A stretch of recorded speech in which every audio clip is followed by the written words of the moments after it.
Cool. When we wrapped up yesterday, basically what I've done by the end of yesterday's lecture is that I had started from the, I started with the Boltzmann equation and then systematically derived these Boltzmann hierarchies, okay, and equations of motion for various kinds of things. So we looked at what happens with cold dark matter, okay, and for cold dark matter, this whole Boltzmann approach yields a very nice set of, very simple set of equations of motion. So these are the equations that you would write down if you're looking at scalar perturbations, okay. In principle, there's also a third equation I can write down for the vector velocity, but right now, if we just stick with the scalar perturbations, which is the most important thing after all, you have an equation of motion here for the density perturbation in the cold dark matter, which is usually called delta. It responds to the scalar metric perturbations, here written in the Newtonian gauge, so they're kind of like potentials. And then you have the scalar velocity, which is also similarly, we also have an equation, okay? So you have this damping over here, which is kind of damping due to the expansion of the universe, and then you have a source term as well. Now, then we also looked at what happens if we go to the other limit, okay? So cold dark matter is non-relativistic, non-interacting stuff, right? Whereas neutrinos, if they're exactly massless, then these will be some ultra-relativistic thing, also non-interacting. So then what happens here when you look at what the Boltzmann equation gives you is that you have something that is rather different. So instead of just having two nice simple equations, you actually end up having a whole full infinite hierarchy, a tower of equations. Okay, so again you start with what we call the monopole equation, which is the density perturbation in the neutrinos. Okay, that's also responding to some gravitational source term, which looks slightly different from the non-relativistic case. Then you have a dipole term over here for the neutrino velocity, scalar velocity. And the important thing here about the Boltzmann hierarchy is that it always couples the nth multiple to the multiple below and the multiple above. Okay, and what this structure, this coupling between of the nth mode to the mode lower and the mode higher, is that it allows us to describe what is called free streaming, the transfer of power from the low multiples to the higher multiples. Okay, so you start with some power in a low multiple, eventually it's lost, so you have no perturbations in the low multiples anymore, but all of that power is transferred to the higher multiple. So this is illustrated in this picture over here, this transfer of power from L equals 2 to L equals 5 to L equals 10, L equals 15. Okay, so that's free streaming for you. That's for the massless case. Of course, you can also make neutrinos massive, in which case you also have more complicated kind of Boltzmann, you have a Boltzmann hierarchy as well, but it's the original unintegrated one with a momentum dependence. So you have to basically write down one such hierarchy for each momentum mode. That makes computation very difficult, but it can be done and people do it.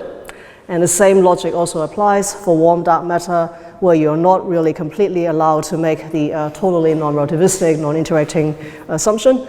And so in that case, you also have some residual free streaming effects that you need to describe using the full momentum Boltzmann hierarchy. Then we looked at what happens to photons, okay, which is over here. And the photons are relativistic, but this time they have an interaction with the baryons, okay? So without even deriving anything, you can expect a lot of the behaviors of the photon, at least in terms of the structure of the equation of motion, would be quite similar to what we already have for massive neutrinos, for massless neutrinos.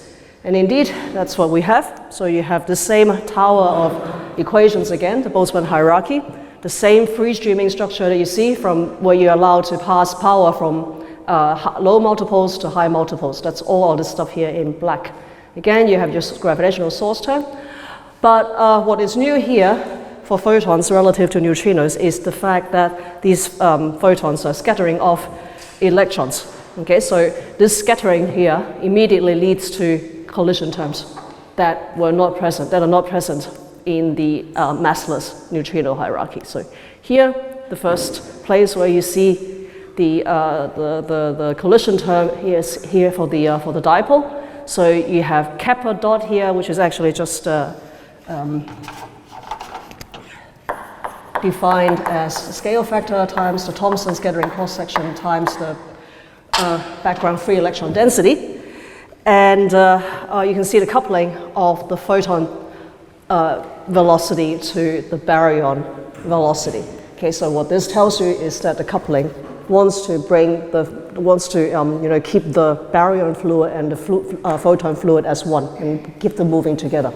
Okay, that's the significance of this coupling. The collisions also manifest itself in the higher multiples. So if you look at theta 2 here, that's the quadrupole, and then you see the collision term entering as minus kappa dot theta 2. Okay, you see the same thing again for higher multiples, so L larger than 2. Again, you see this minus kappa dot theta L.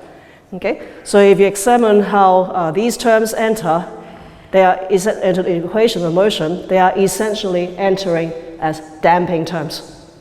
Okay, so here I have written the equations in conformal time, but you could also rewrite these equations in dimensionless time variables. So I choose here the log of A, log of the scale factor, and you can see that once you do that, you can actually massage it, the damping term, into a kind of kappa dot divided by H. H is the conformal. It's the co-moving Hubble rate times the multiple. So again, this is a damping. Okay, and writing the equation in this form also shows you what you need to compare to decide whether the damping term is important or not. You need to compare kappa dot with the expansion rate, as usual.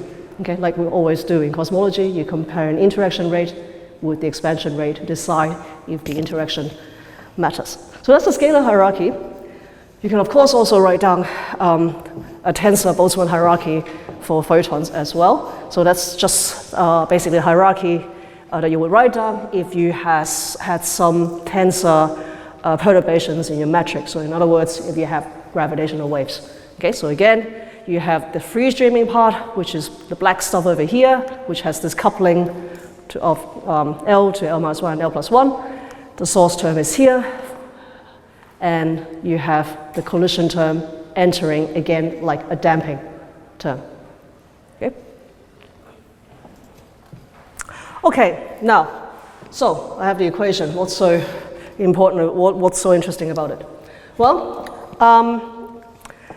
let's look at what we call the tightly coupled limit. Okay, so the tightly coupled limit is essentially just defined as the limit in which kappa dot divided by the co-moving Hubble expansion rate is much larger than 1. Okay? In other words, we want the damping to be huge. So if you have this number being very large and you have a minus sign in front of it, then what this tells you immediately is that you have exponential damping. Okay? Y is equal to minus y dot is equal to minus some rate times y is exponential damping or exponential decay. So it means that if we're in the tightly coupled limit, all those multiples where this damping term enters, so in other words, for multiples of 2 or larger, will be driven to 0 by the damping term. Okay? That's what happens if you have the photons and the baryons being tightly coupled, interacting very strongly. Okay? And this is actually a good approximation if you're looking at the universe before photon decoupling. Okay, that's basically what's happening. You have photons scattering off electrons very, very efficiently, and so you attain this tightly coupled limit before photon decoupling very well. So that's good. If I'm allowed to set theta at L larger than 2 to 0, then essentially it means that I don't have to worry about all of these high multiples at all. And I don't have to worry about this theta 2 over here either. Now, then we're just left with two rather simple looking equations. Then here, with these two equations, we can do a bit of manipulation. So that's the tightly coupled limit. Okay, I call it 1, so we'll come back to that later on. Make it more complicated. Okay, so now what do I have? I have, okay, one more assumption I'm going to make. I'm having crossed out all those higher multiples. I'm also going to make the assumption that the photons and the baryons are so tightly coupled that they really move as one, so their velocities are the same. Okay? Cool. Then I'm left with essentially just two first-order differential equations, one for delta and one for v. And what I can do immediately, therefore, is to combine the two of them together into one single differential, second-order differential equation for the density perturbation in the photons. Okay, so therefore, I can write delta gamma double dot. Okay, and if I use the first equation over there, I can immediately construct this equation. This would be 4k divided by 3 v gamma dot plus 4 phi double dot. Okay. Now, I have also an equation of motion for v gamma, right? V gamma dot is just the second equation, so I can just substitute that second equation in here, and that would give me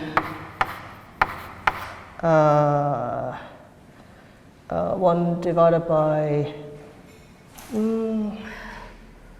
hang on. Okay, I got a square, okay, of course. 1 divided by 4, delta gamma plus psi, and then I have the remaining 4 pi double dot from the line before.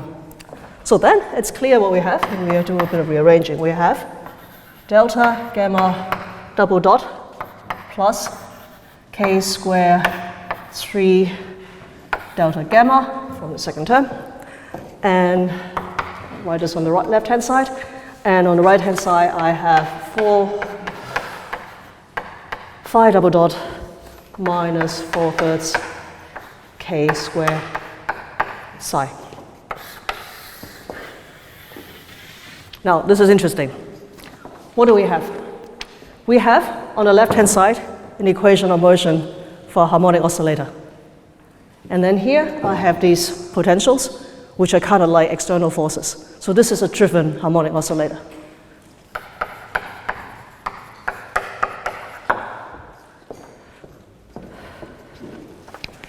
Now the frequency of this oscillator is, the angular frequency of this oscillator is omega k divided by 1/3, which is obviously just some wave number multiplied by a speed. Okay, I'll write that CS, where CS is 1/3 square root. Now, I don't know if you recognize this expression. This is essentially the speed of sound in a relativistic fluid. Okay? So that's good. I have this harmonic oscillator. So what it tells us is that if we are in a tightly coupled limit, what my photon perturbations are doing is oscillating. Doesn't want to grow, it's not being dissipated, it's just oscillating. And that is precisely the main feature that we see here in the cosmic microwave background. It's oscillatory. We call these things acoustic peaks because they are just the acoustic oscillations described by an equation like this. Okay, this is well in some limit, but you have the sound speed entering. You have an oscillatory solution. Once you solve that, that's primarily what you would get. I mean, there are some additional things that changes the shape of the CMB into the way it is, but the primary feature here are the acoustic oscillations in the tightly coupled photon baryon fluid up to the last scattering surface. Okay, so that's hugely different from what we saw earlier for neutrinos, where the power gets distributed to the higher multiples and you have no power left anymore, so that's neutrino free streaming. And in the case of photons, however, the power is preserved in the low multiples and you end up having oscillations of these perturbations.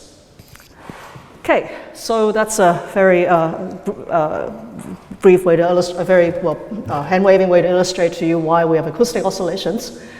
Okay, let's look at the last kind of stuff that we still haven't discussed, and that is the baryons. We don't have an equation for the baryons yet. But in a way, it's easy to guess what the baryon equations of motion must be, because we already have a lot of the ingredients. So first of all, the baryons are non-relativistic, so we would expect the equations of motion to describe the baryonic perturbations to be largely similar to what we already wrote down for cold dark matter. Okay, it can't be too different.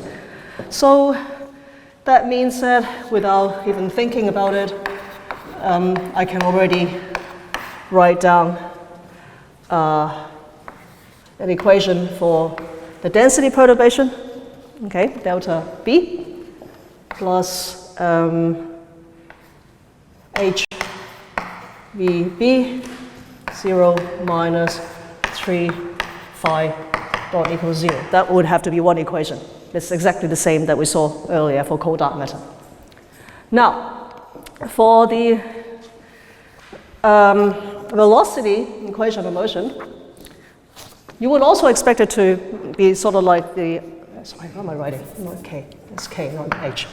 For the velocity, we also have something that's kind of like what we had already for cold dark matter. So I have the VB dot plus damping over here from expansion. I should also expect to see a gravitational source term. But since the baryons are interacting with the photons, yeah, because we have Thomson scattering, right? And we saw earlier that for photons, the coupling of the photon to the baryons at the level of these Boltzmann equations is through the velocity. Okay? I should expect also some kind of collision term entering into my equation of motion. Okay? And it must be, because your photons are coupled with the baryons, and they essentially form one unit, and momentum has to be conserved within this unit. Okay, so I should be able to see, so I should be able to see something very similar, so a collision term that's very similar to the photon collision term appearing on the right-hand side, and I can essentially figure out what that term must look like based on momentum conservation arguments. Okay. So I should have something that goes like kappa dot. Okay, that's just my collision rate. The coupling we saw earlier for photons goes like the difference between the photon velocity and the baryon velocity. So I should also see this reflected in my equation of motion. Okay, but with a different sign. Okay, so before I had a minus sign around this term. Here I don't, because it's the other way. Okay, it's for the other stuff, for the baryons. Okay, so different signs, but the same form. Now, also, this is an equation for the velocity. What I want is momentum conservation in the photon plus baryon fluid. So I should also have some factors here to describe the inertia in the photon fluid and the baryon fluid. And that inertial term, without deriving it, is essentially just 4 divided by 3, and then the energy density in the photons divided by the energy density in the baryons. Okay? So you have the Thomson scattering providing the scattering and hence the coupling.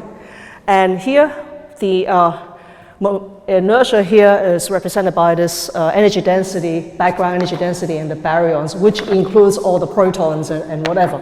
Okay? We're allowed to do that because the electrons and the protons are in any case kind of, well, they're not coupled, but they know about each other through the Coulomb interaction. Okay, so they also kind of act as one, the protons and the electrons. So the inertia that is felt in the end is actually mainly due to the protons and the nuclei.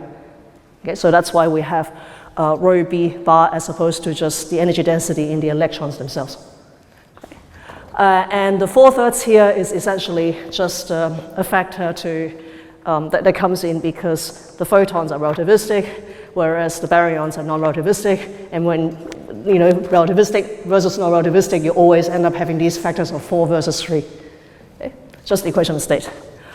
Okay, so that's what I would expect for the collision term for the baryon fluid.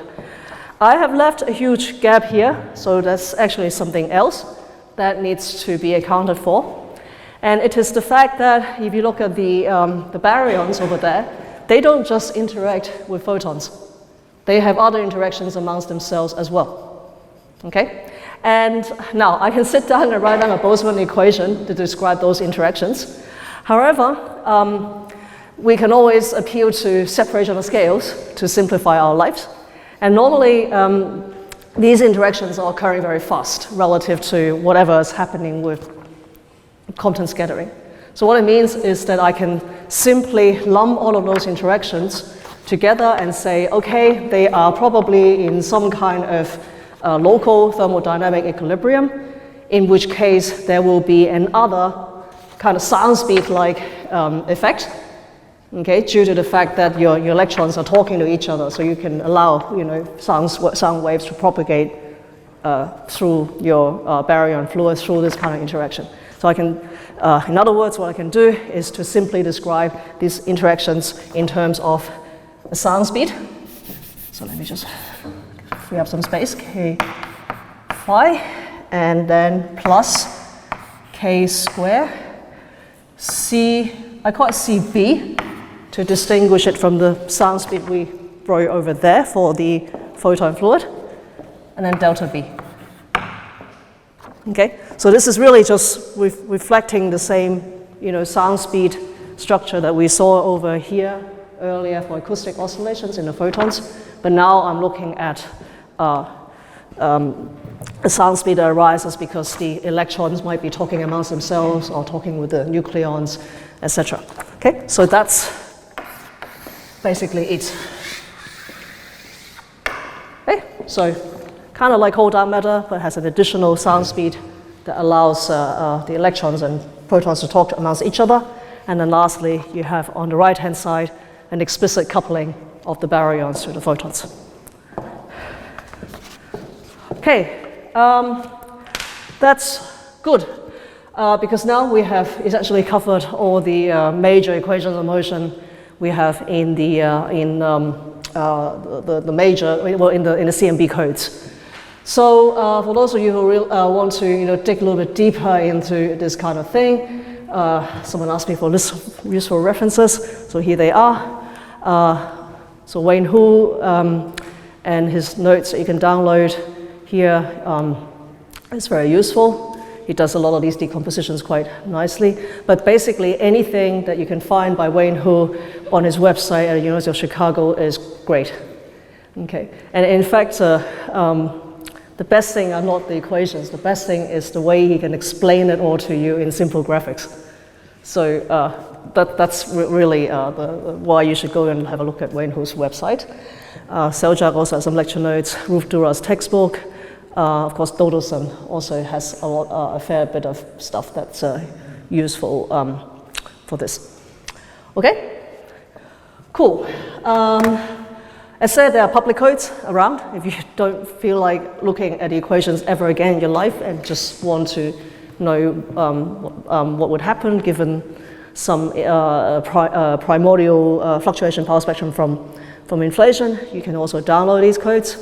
And they are, by default, but the default settings are already very good, 0.1% accurate, mostly optimized for standard inflationary lambda CDM. But if you don't mind doing a bit of work, or if you have an exotic model you want to test, you can also go in and modify the equations. So you can modify your equations to describe additional interactions if you like, or dark energy, whatever. Okay, they're all there in, where you can modify them in these codes. They are maintained, by the way.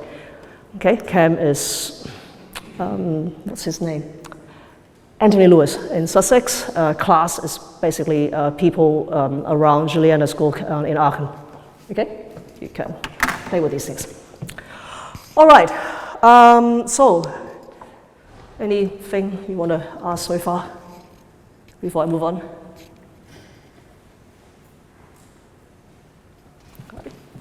Okay, then I take that as a no, and I will clean this.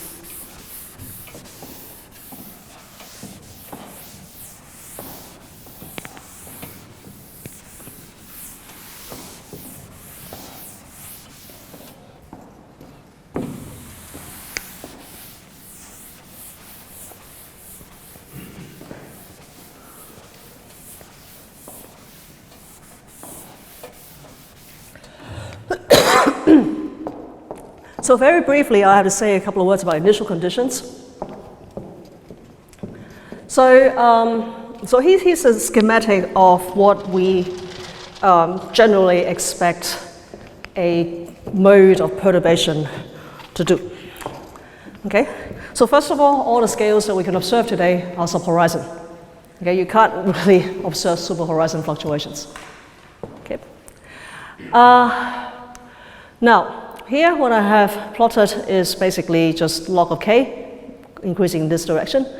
And over here is the log of a, the scale factor.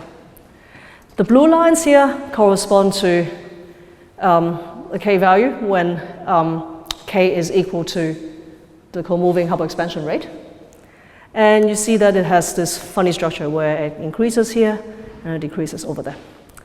Now, this is a generic expectation for how this blue line should behave, because during radiation domination, the Hubble expansion is decreasing. Okay? It's decelerating.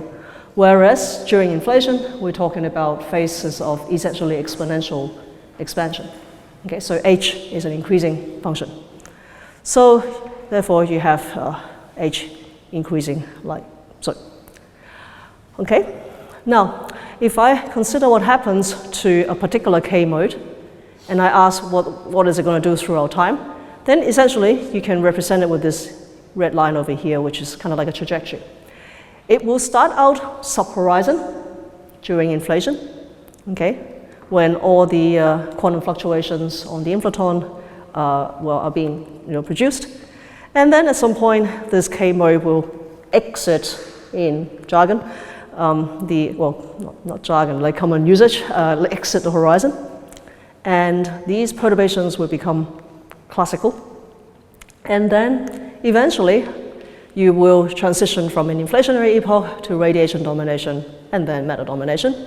And this mode will, at some point, re-enter the horizon again and become a subhorizon mode, and then for us to see. So this is a very generic trajectory. Practically, all modes would have gone through this. Okay? It will start out subhorizon, superhorizon, and then subhorizon again. The only difference is really just a question of whether the mode will come back into the horizon during radiation domination or during matter domination. Okay. Now, this part here, the inflationary part, is not my department, so I'm not going to talk about it. I don't have time anyway. But for our treatment here, the only thing we need to worry about is that there's something that gives rise to superhorizon fluctuations, and then the mode would enter again. Okay, so we will mainly just be looking at what happens from superhorizon to subhorizon.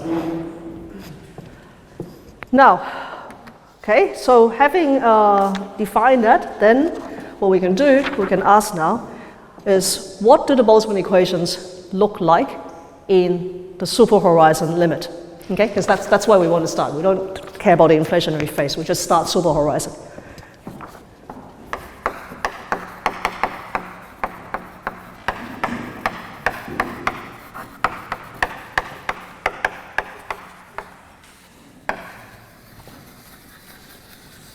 Well, we can write them down. So let's look at, first of all, the neutrino perturbations. Okay, so we had that before. Looks like this, right? Now, if I'm superhorizon, then superhorizon means the k value, the k mode, is much less than h. So what it means is that I don't have to keep the second term. I can drop the term proportional to k for my purpose here. So immediately I have, for massless neutrinos, an equation that looks like this, superhorizon. I also have a similar kind of equation I can write down for the photons. Again, I drop the term that's proportional to k, okay, to arrive at, again, minus 4 phi dot. We have, of course, also the cold dark matter. Okay, and where was cold dark matter again? Cold dark matter was down here in the corner. Again, same idea. I drop the term proportional to k to give me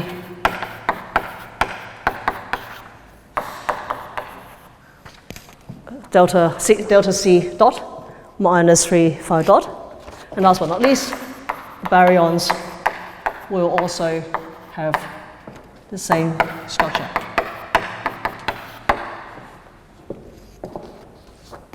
Okay, so immediately what you see is that they all look very similar. In fact, they all share a common feature of having a phi dot in the equation. Okay, so we have, in other words, delta nu dot is equal to delta gamma dot is equal to 4/3. Delta C dot is equal to 4/3. Delta B dot is equal to 4 phi dot.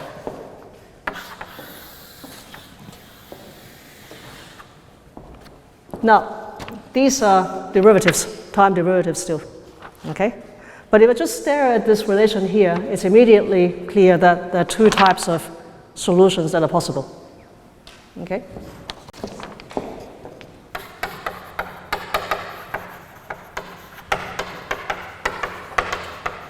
One's called adiabatic.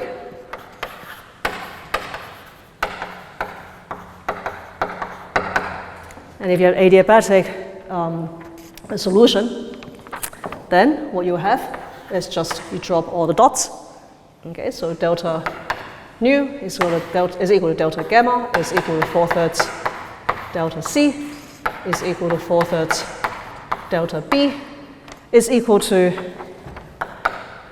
phi, hang on, what did I do? 4 phi plus some constant, okay? The other kind of solution that's possible, it's called isocurvature. And essentially what happens here is that the perturbations in the baryons and the cold dark matter would be equal to 3/4 delta gamma plus some constant CB or CC, depending on whether you're looking at the baryon or the cold dark matter solution. And these constants can be different. Yeah, and similarly for neutrinos, this could be delta gamma plus C nu, and all of these constants are different. So different integration constants.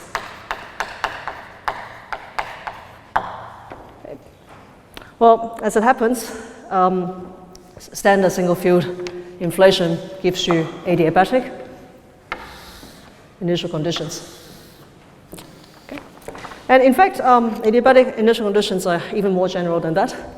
You could even have a more complicated inflationary scenario. But if, let's say, two fields or whatever, and then you generate independent fluctuations. But if the two fields decay into the same thing, or if they decay into stuff and then everything thermalizes again, you still get adiabatic initial conditions. Okay? Because ultimately, the way the adiabatic initial conditions are written like that, it's written like that.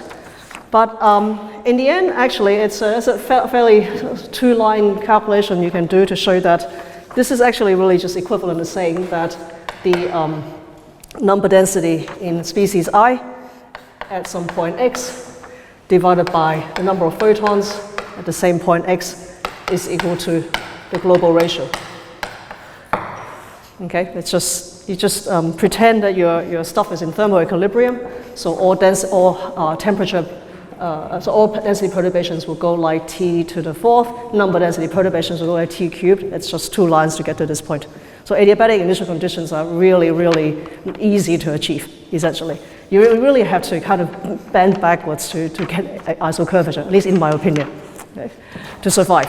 Yeah, generating them is easy. Getting them to survive is you know, you need to do a bit of work to hide the isocurvature.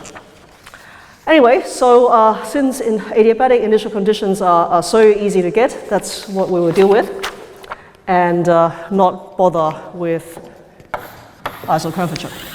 Okay, so we'll always be dealing with adiabatic case.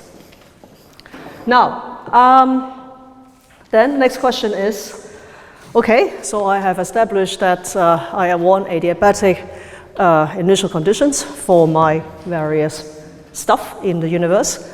I still haven't figured out exactly what these perturbations should map to in terms of like what primordial metric perturbations these density perturbations should map to. So that's what we're going to do now. Okay.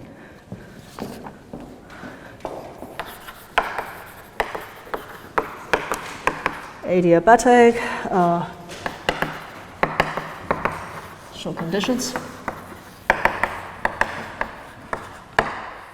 Okay, so to be able to figure out what this is, what this integration constant and integration constant is, and ultimately how these density perturbations relate to any primordial fluctuations that we have in the metric, what we need to do is to appeal to Einstein's equation again.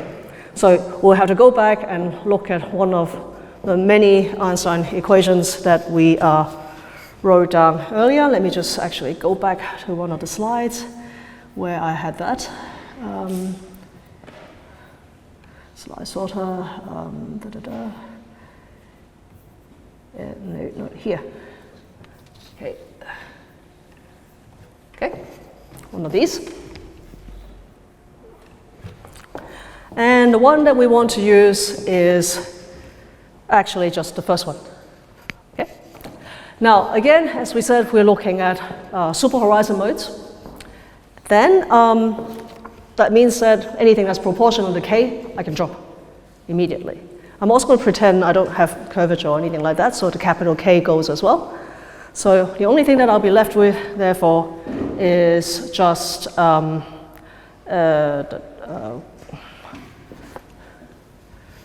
3h phi dot plus h phi, and then it's equal to, that is very odd. Why do I have a 16 over here as opposed to 4? Yeah, because I'm being silly. Yeah. So I'll have a minus over there, and then 4 pi g a square, and then I also have the delta rho in there. Okay, so delta rho is the density fluctuations, and if we're interested in the transition from the end of inflation into radiation domination, then the only kind of energy density that would be really primarily responsible for the for supporting the metric perturbations will be the energy densities in radiation. Okay, so then I just have to worry about rho gamma photons, and then delta gamma, and then plus rho neutrino, and then delta neutrino. Okay, so assuming that I don't have to worry about the non-relativistic stuff because they are all suppressed. Anyway, now I know why I have a 16 in my prefactor. I'll write it down. I wrote minus 16 pi, and then GA square, because you can also re-express the energy density perturbations in terms of a perturbation in the temperature of the photons. Okay, so instead of writing delta gamma there, I can replace delta gamma with 4 times theta naught. Okay, theta naught. I'll do it like that because that's how I have it in my notes, although that's not strictly necessary. And then rho nu delta naught is the temperature fluctuation in the neutrinos. Okay? Now, the next thing is to apply adiabatic initial conditions. So the adiabatic condition, which tells me that the density fluctuations in delta gamma and delta nu are the same. Okay, it's just that condition over there. Then my expression simplifies by a lot because now I don't have to worry about this whole lump of stuff. I can just write minus 16 pi g a square sum total energy density multiplied by one single fluctuation parameter, and that's it. Okay, so that's what I've done to apply adiabatic condition over there. One more thing I need to do to get rid of the gravitational constant, and what I'm going to do is to apply the Freeman equation. Freeman equation. Okay, and Freeman equation you can write as h squared is equal to 8 pi 3g total energy density, right? So essentially having this is very convenient because every time you see some whatever multiplied by pi g and then a square total energy density, you can just immediately replace with some h square somehow. Okay, so if I did that, I will in fact find minus 6 curly h square theta naught 0. Okay, so that's good. Now,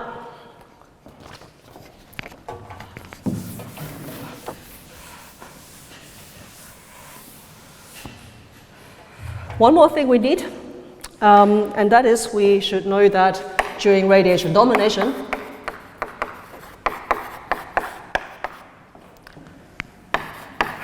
the co-moving Hubble expansion rate goes like 1 on the conformal time.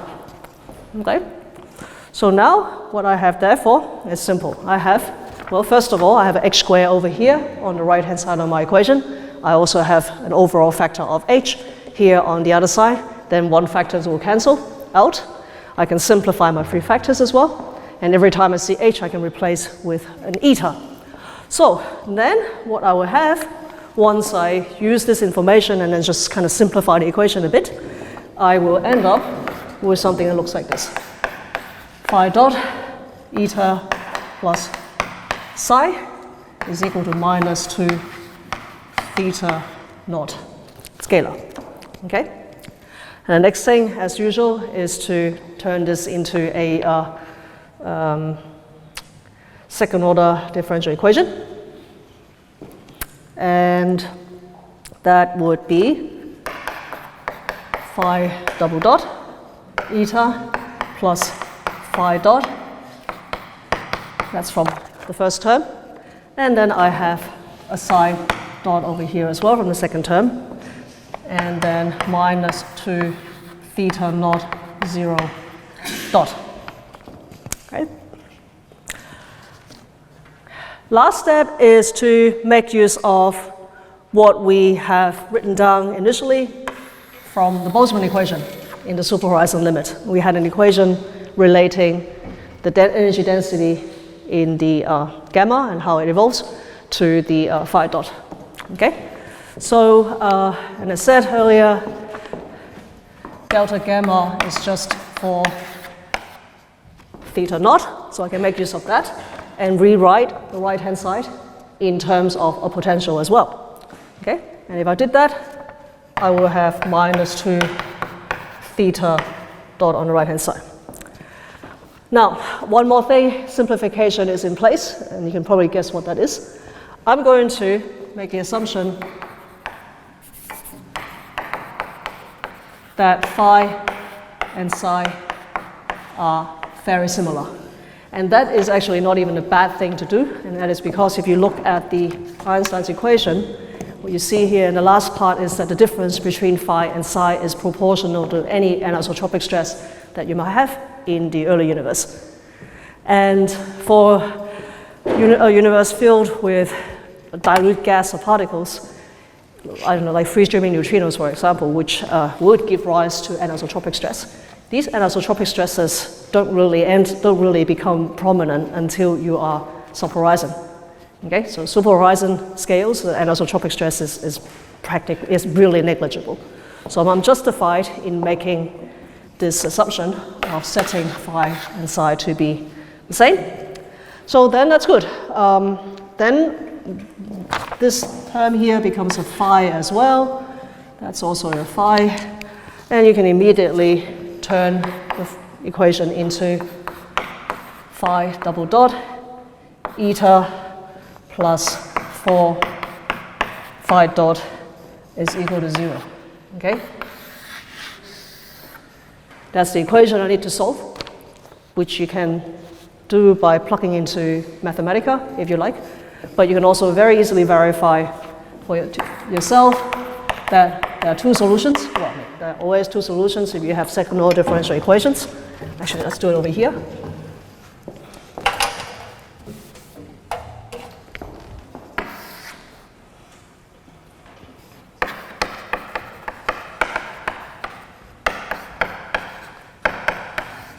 One is the case of a constant phi, okay?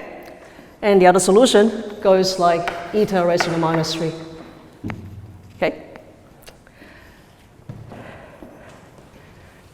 Only the first one we need to care about because it's a constant. The second one decreases with time. If you wait long enough time, it decays away. You don't see it anymore. So this is a decaying solution.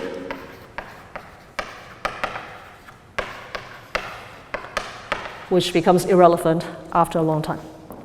So I only need to worry about the constant as said. So now if I now plug all of this back into what I had before for, no, not here, for this equation. So okay, I have a solution for phi, which is constant, and I have a constant over there, and then you have the theta naught. What I can immediately establish from what I have here is that theta naught, okay, photon temperature fluctuation is equal to the neutrino temperature fluctuation is equal to 1/3. The cold dark matter density fluctuation is equal to 1/3 times the density fluctuations in baryons. And all of this is equal to minus 1/2 phi. And I'm going to additionally call this phi subscript p, where the p indicates primordial. And that's basically our initial conditions for adiabatic perturbations that may have been generated by, I don't know, inflation or whatever. We can, of course, do the same thing. So that's for the density perturbations. Okay?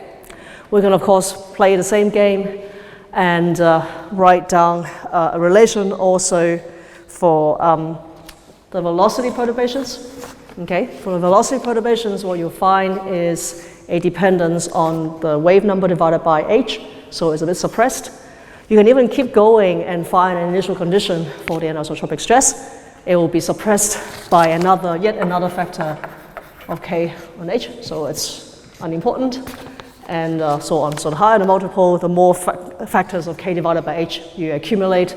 And so in the end, you really only just need initial conditions for delta, the energy density perturbations, and the velocity perturbations. Everything else you can pretty much set to 0.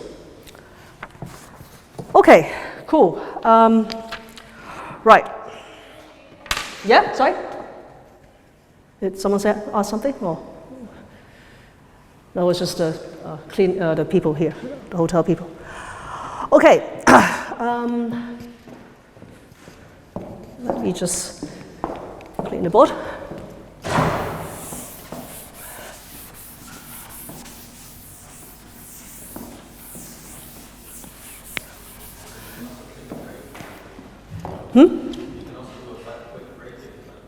No, it's okay. It's okay. That's all right. Now, I was going to say one more thing.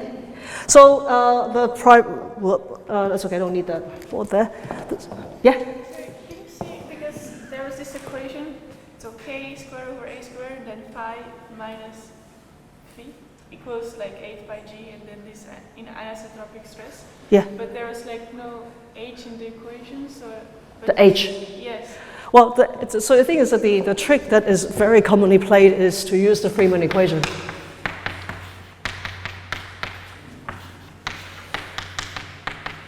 Okay, so every time you see, whenever you see an equation where you have a g on one side, you try to bring it into this form so you can just substitute with an h. But then I would say that when we set phi equals to psi? Yeah? Yeah, so then... Let me just bring that slide back up. Might be easiest.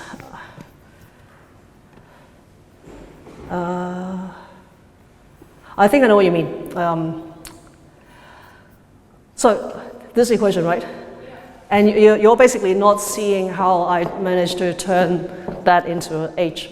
Well, okay, so the key is that when you look at the scalar anisotropic stress, dimensionally, it's kind of like a pressure. Okay? And you only get anisotropic stress that are large if you're looking at relativistic stuff. So this is essentially the same order as rho. Okay? It's already implicit in there. So this is one way to write the anisotropic stress. There are also other people who kind of define an anisotropic stress parameter called sigma, where they explicitly divide this pi over here through by some combination of rho bar plus p bar. Okay, so if you think in those terms, then you can use the Freeman equation to remove to turn the combination of g times the total energy density into an h squared. Yeah, so then on the right hand side I would get h squared, but if you divide by a squared, you would get p squared over a squared on the left side, but we're super horizon, so... Yeah, the a squared, okay, so curly h is a h. Yeah. Yeah. And so, well, I think they are of the same order, like the two hand sides. they're not actually. I can show it to you, but they are not the same order. This is actually suppressed. Yeah. So, yeah. Anyway, but we can discuss that offline maybe. Right. Okay. Cool. So one more thing I want to say before I go on to do the next thing is that blah blah blah. So I have initial conditions again. Now, as I said already, kind of briefly alluded to, when we wrote down these adiabatic initial conditions, and I related all the energy density perturbations to the primordial phi, okay? This primordial phi here is something that is given by inflation, okay? I don't ask how they get there. It's just something I take as a God given, right? But I also want to highlight that conventionally the inflation people like to specify their metric perturbations in terms of a variable called the curvature perturbation. Okay, it looks something like this. It's another one of these gauge invariant quantities that you can construct, and the advantage of using this curvature perturbation and why the inflation people like to use it is that if you are looking at adiabatic initial conditions, then this curvature perturbation is constant on superhorizon scales. So basically you generate stuff during inflation, you push everything out to superhorizon scales, you don't have to worry about it again. It's the same thing that's just sitting there for during inflation, during radiation domination, during matter domination, during whatever domination. It's constant. Okay, by construction. So, so that's why they like to use it. For our purposes, since we're doing everything in the Newtonian gauge, it's quite simple to map the curvature perturbation back to the Newtonian potentials. You just have to evaluate this expression using the set of perturbations that we want to use.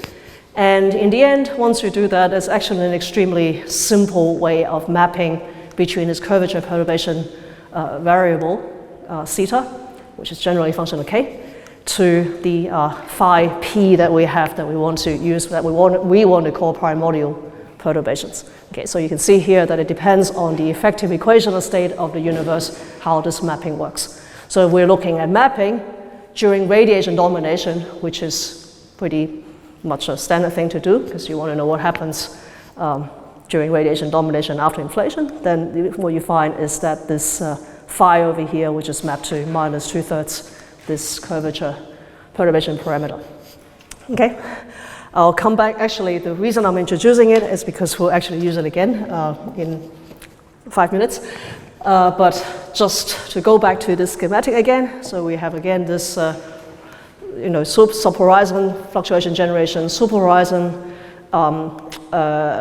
fluctuations. So you have zeta being generated here, and then the zeta parameter being constant, okay, while it sits here, and then things happen again when you move the perturbation back into the subhorizon limit.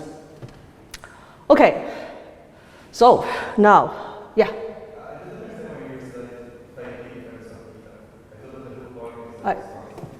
Can you maybe use the mic as the acoustics here is a bit bad. The slide before? Why does it depend on eta? I thought that the whole point is that phi is independent of eta because of the eta. No, the theta here is, okay, it's a map. It's just a mapping. It's just a gauge transformation, if you like, at this point. So you have people working on inflation who gives you a set of predictions, and they usually specify that prediction as superhorizon fluctuations, and they specify in terms of this curvature perturbation parameter, okay, which is itself some kind of gauge invariant thing that you can construct, that you can use to map to whatever other gauge you want to use. So in the next line here, all I have done really is just to map it to the Newtonian gauge, because I want to use the Newtonian gauge, because I have done everything else in the Newtonian gauge. So this is really just providing a mapping. There's no evolution per se, and I'm doing the mapping at radiation domination, because that's where I want to start my evolution of my perturbations. Yeah. Okay, right, now I'm going to really switch gears into something else. So next thing I want to do is not going to be, it's going to be probably quite different from the first half. Okay. Now what I want to do is to actually look at the phenomenology of all of these equations, and in particular what I want to explain is why my matter spectrum, power spectrum looks like this. Okay. Particular, you would probably all have heard that from inflation you get a power spectrum which is kind of like a almost scale invariant power spectrum with a spectral index, so it's essentially some kind of power law. But then once you put it through, let it evolve, your power spectrum actually ends up having a turning point. Why does it look like that? Why is it? Now, of course, you can just solve your equations and generate from class on class or CAM, using class or CAM, and then generate a power spectrum like this. But as it turns out, if you use a simplified set of equations, so not the full set that I have been trying to derive, just a select number of equations to simplify your system, you can actually capture a lot of the qualitative features of this thing without doing full numerics. So that's what I'll try to do in the next half an hour to see, or maybe probably spilling into tomorrow as well, just why it is that we have a shape like this. And tomorrow, I will have time. Tomorrow I'll also do the same thing to explain why the CMB looks the way it does. Okay.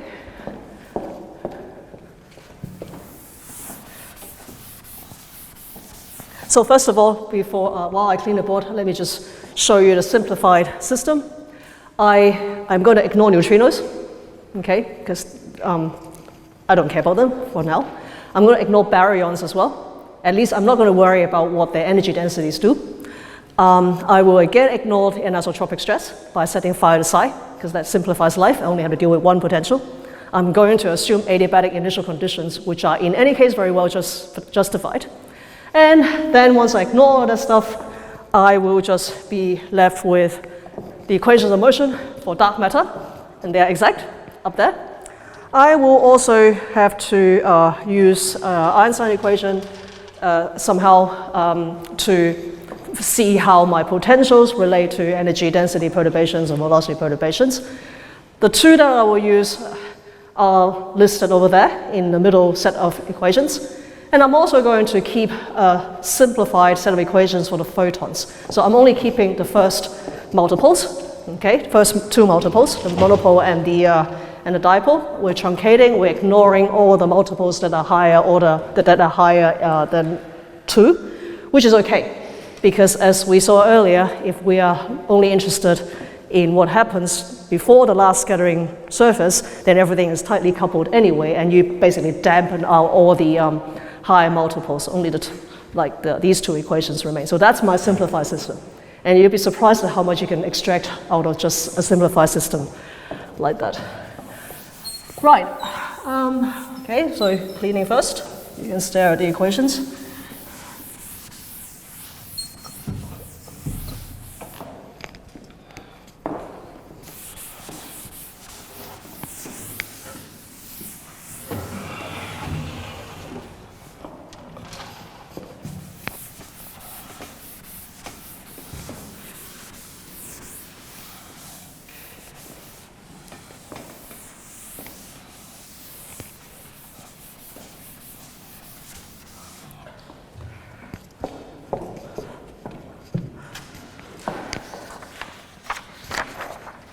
Right, so here are the equations.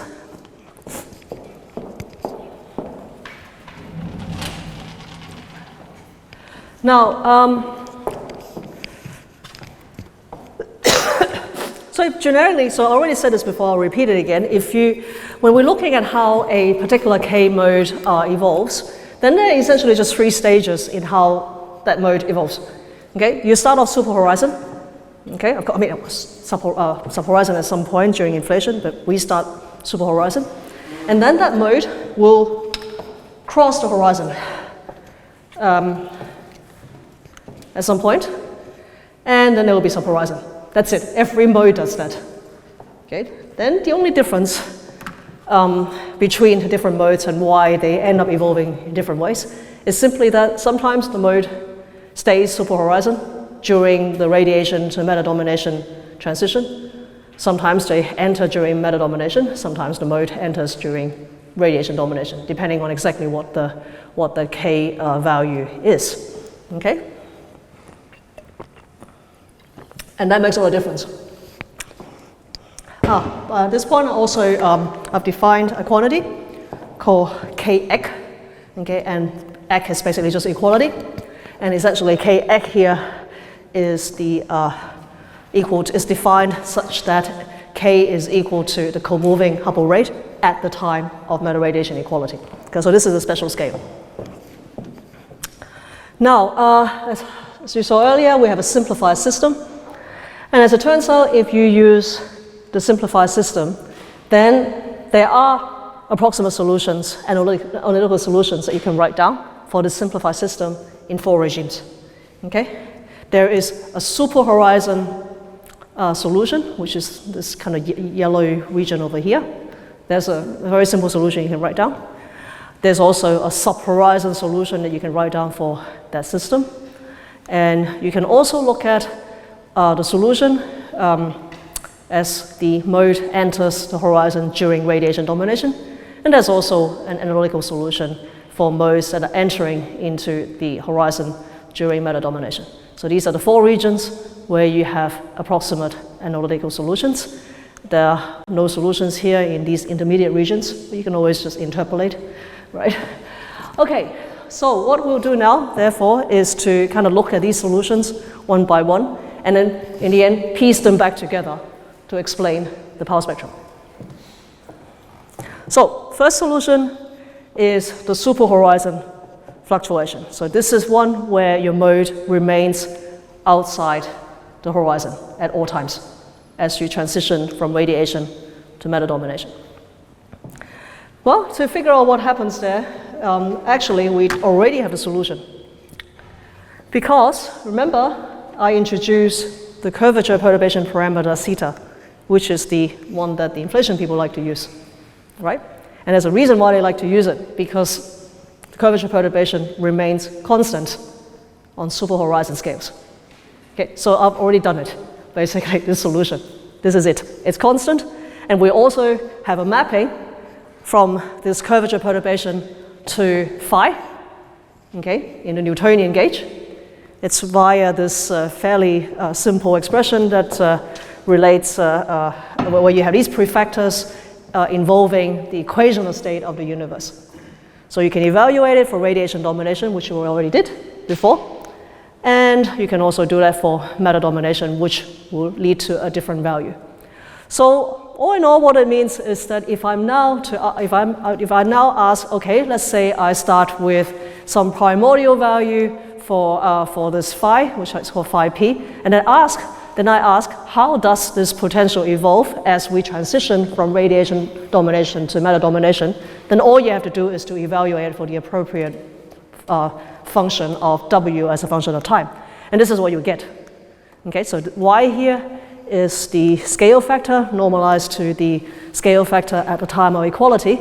You start out at 1, okay, during radiation domination. If you're deep in radiation domination, you'll remain there. But as you transition from radiation domination to matter domination, this phi here actually drops down to about 90%. Okay? And so that's what happens to this phi parameter superhorizon. Now, of course, you know, the phi parameter itself is in any case a gauge dependent quantity.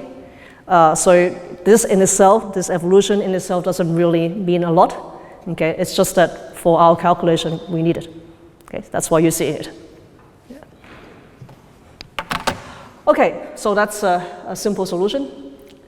The next solution we can look at is horizon crossing during matter domination. So we want to focus here, where things happen entirely during matter domination, but the mode starts out superhorizon and then it enters into the horizon.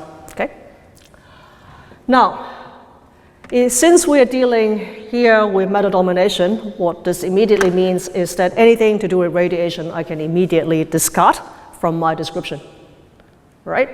So, in other words, I don't need to worry about what the photons are doing. I only need to worry about what the cold dark matter is doing. Okay? And so I have the cold dark matter equations of motion, and then I also have the Einstein's equation to supplement these perturbation equations.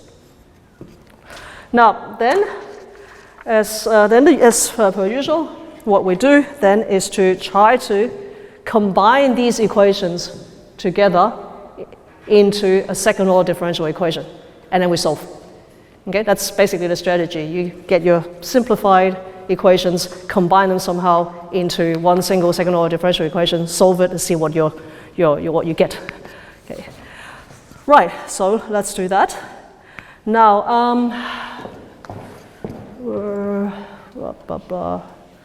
okay. So I have the two Einstein equations. They're both useful.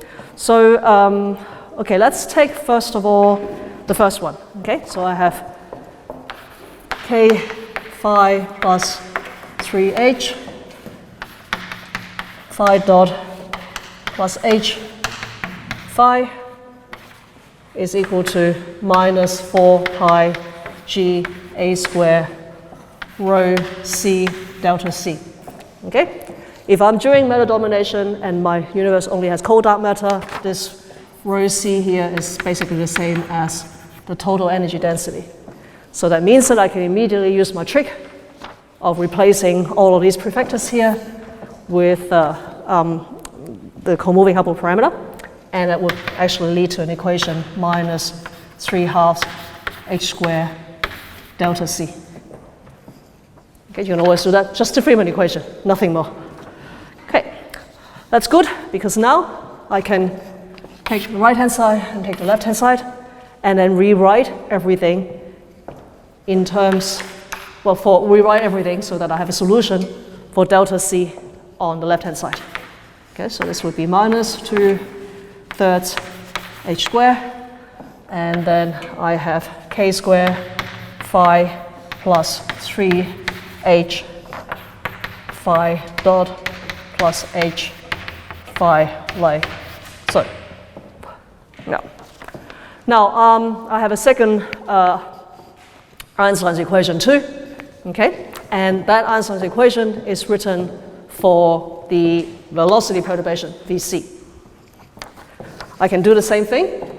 Again, I have phi dot plus h phi is equal to 4 pi g a square rho c Vc naught divided by k, and again I play the same trick with the Freeman equation to turn this equation into 3/2 h squared Vc naught divided by k.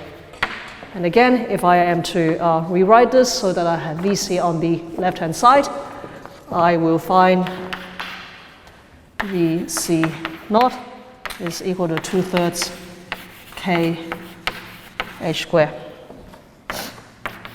phi dot plus h phi.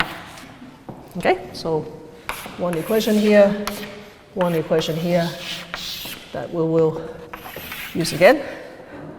Okay, now having written this stuff down, I can then use them to construct a second order differential equation for phi.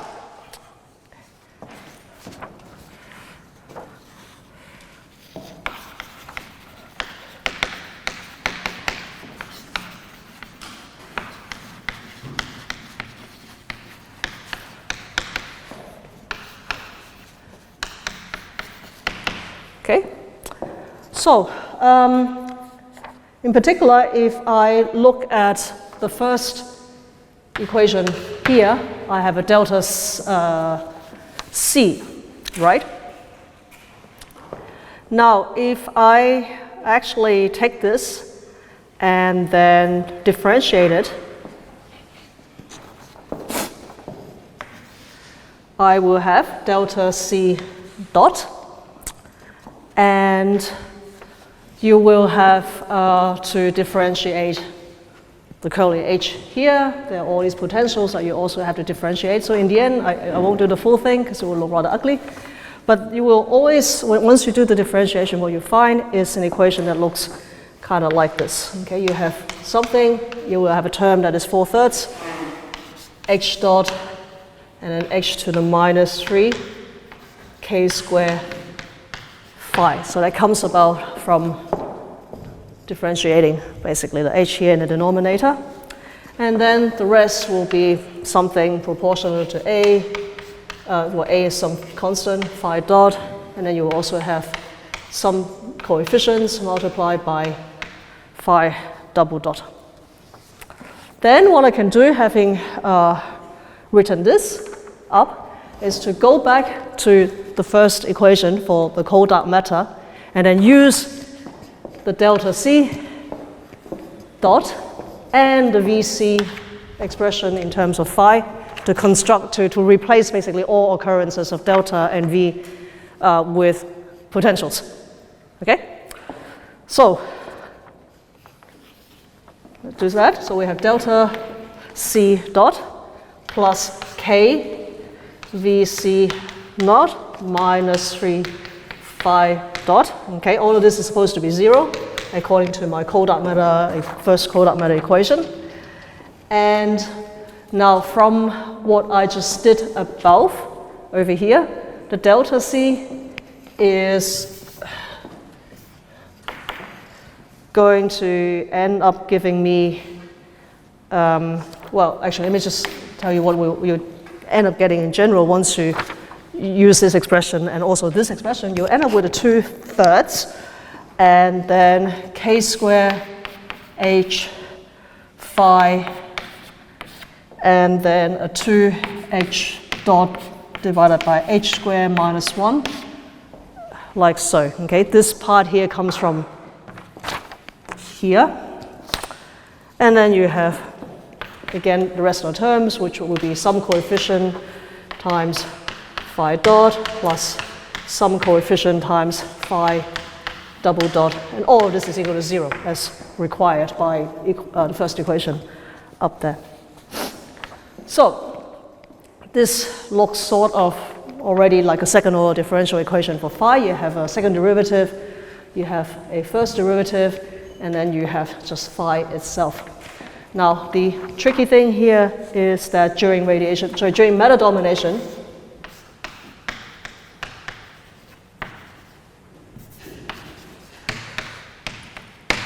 you can try to determine what is h dot, okay? And so first of all, h squared during meta-domination would be a square, Hubble square, and then omega m a to the minus 1. Okay, that's just Feynman equation. And if I now differentiate this with respect to the conformal time,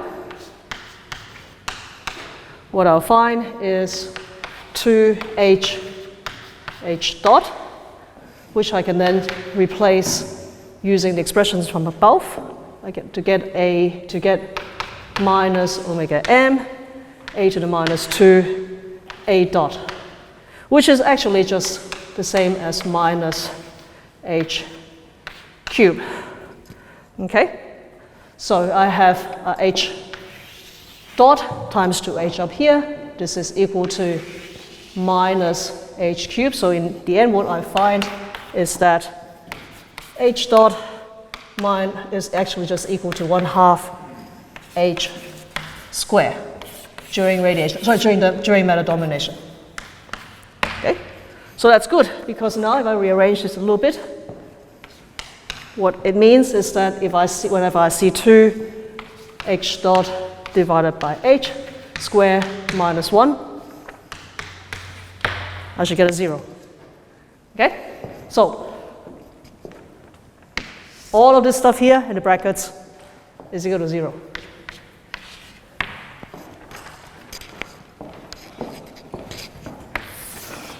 Which is good, because now what I've done is to turn this equation, turn it into a second order differential equation. But it looks like this, right? It's essentially phi double dot plus some coefficient phi dot is equal to 0. Now, you can do the whole thing yourself to try to figure out what that coefficient actually is, but it doesn't really matter exactly what it is. Because as long as this thing here, this L alpha is larger than 0 and is fairly constant, which it is, okay, I'm going to show you in time, then the solution to this, now there are again two solutions, there's a decaying solution and a growing solution, but the solution that matters is essentially the solution where phi is a constant. Okay, so I'm forced you to see all of the algebra just to say that you have a constant, just to convince you that it is a constant. Okay, so that's good, because now this says that phi is equal to constant, and as we saw earlier, when you transition from radiation domination to meta-domination, a super horizon, you actually end up having the potential go from some high value to 1/9 of its original value. Okay, so which is, okay, I can show it to you later on. So what this tells me immediately is that this solution, this constant, is actually 9/10 times the primordial value. And this is true as the mode enters the horizon during radiation domination. Okay, so let's just go back to what we were looking at before.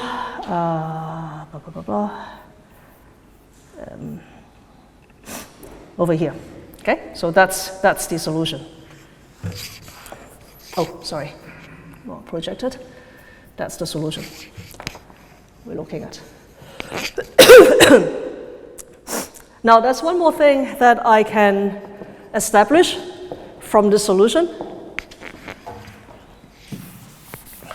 which is another one of these famous results.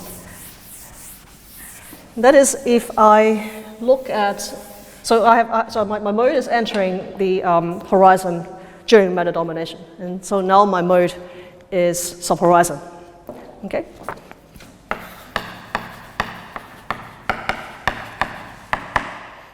Now, as I showed at some point, I guess a couple of days ago, you can simplify Einstein's equation on subhorizon scales to something that is essentially like a Poisson equation. Okay? And that Poisson equation looks like this. It's like k squared phi going like minus 4 pi g a squared, and then your density, background density times the perturbation. Okay? And what we have established just now is that if your mode enters the horizon during matter domination, the phi remains constant the entire time. Okay, so this thing here is a constant. Now, I also know that I have, well, if you examine the right-hand side, you see there's a square dependence. I also have a rho bar C over here. And this thing is the background density of the cold dark matter, right? And we know that this evolves like a to the minus 3. Okay, so overall, what this means is that this term here goes like, well, a squared and then times a to the minus 3. So in the end, it's just constant. So it will go like a to the minus 1 times the density perturbation itself. And this is equal to constant, so what you can establish immediately is that delta C grows like the scale factor. And this is another one of these very, very well-known results in structure formation. And it tells you that once you're subhorizon, your matter density perturbations will grow like A during matter domination, assuming that your universe has just cold dark matter and nothing else. And I want to emphasize that this is an optimal growth rate in the sense that if you're only looking at linear perturbations, you will never ever see anything grow faster than this. During radiation domination, in fact, these perturbations grow very slowly, as we'll see probably next lecture, I guess. And of course, we know we have dark energy these days, so which I'm not even going to talk about today here at all. During dark energy, transition to dark energy domination, the growth also slows down. Okay, so this is the best possible rate you'll ever encounter. Okay, and so that's something you should keep in mind. Okay, I only have 5 minutes left, so I guess I should just stop here. So that's also a couple more solutions we can examine before we put everything back together to explain the shape of the power spectrum. So, okay, cool. I'll stop here and let you speak. Okay. Or maybe I should leave something. I should leave this. Yeah. Questions?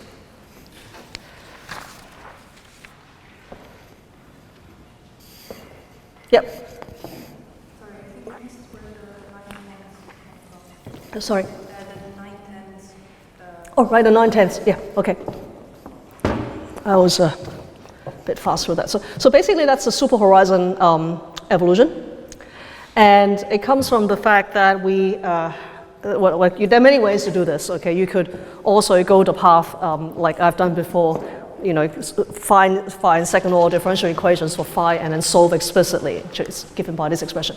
But you can also arrive at the same conclusion just by simply noting that the curvature perturbation is a constant outside the horizon. Okay. So what you can immediately do is to just use this mapping to figure out how you map from radiation domination, go from radiation to domination to matter domination. So during radiation domination, W is 1/3. So you can just plug 1/3 into that equation, and what you find is that phi is mapped to minus 2/3 the curvature perturbation. Okay? Matter domination, on the other hand, the equation of state parameter is 0. Okay? So again, if I plug 0 into my expression, you see that during matter domination, phi is mapped to 3/5 and then theta. Now, the first mapping here is the mapping that you should have, immediately after, inflation and you transition in radiation domination. So, what it means is that I should start with this and I evolve into this. Okay, so if I now look at form the ratio of what I have during matter domination divided by what I had initially during radiation domination, and knowing that theta is constant, then I will have 3/5 up here, 2/3 up there, and this just evaluates to 9 divided by 10. Okay. Yeah.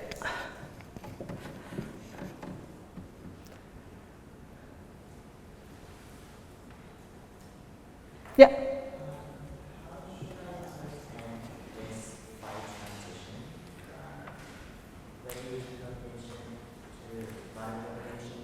Yeah, so to be fair, there's really nothing to understand here, because it's really just, you get this 1 to 9/10 transition purely because I have chosen to do this in a Newtonian gauge. Yeah, because if I had done the calculation in a different gauge, like like what the inflation people do, and I've chosen to express my perturbations of horizon using the curvature perturbation parameter, then my conclusion would have been that the curvature perturbation is constant. Again, there's no physical interpretation at all, really. It's super horizon, everything is gauge dependent anyway. Yeah. Yeah.